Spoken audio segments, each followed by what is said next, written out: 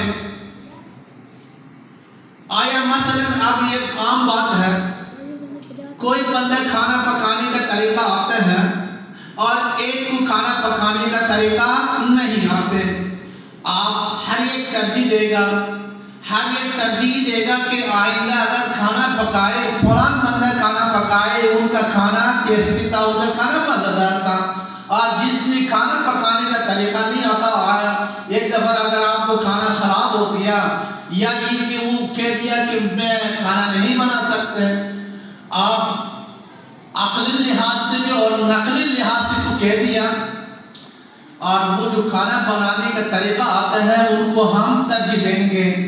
اور یہاں تو کھانا تو درکنار ماشاءاللہ آج علم بخاری جیسے بخاری کو ختم کر چکا ہے، یہ تو بالکل نور نالا نور ہے، بہت اعلیٰ سے اعلیٰ ہے۔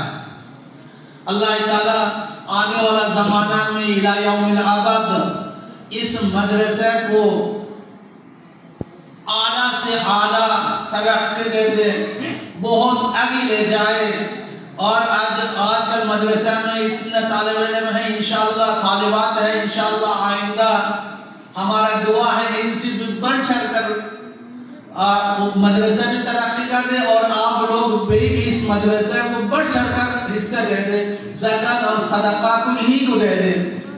ویسے حدیث میں بھی ہے کہ کوئی اپنے آس پاس مدرسہ والوں کو اپنی زکوٰۃ صدقہ نہ دے، دوسروں کو دے دے، اگر یہ مستحق ہو اس صورت میں آپ لوگوں کا دیا ہوا زکوٰۃ بھی نہیں ہوگی۔ یہ یاد رکھیے، یہ نکتہ شرعی نکتہ ہے، چونکہ آپ کا جو پڑوسی کا حق پہلے ہے، اور یہ مدرسہ آپ لوگوں کا پڑوسی ہے، اور اپنی زکوٰۃ اور صدقہ کو بھی یہاں ہی دے دے، چونکہ یہ حقدار ہے۔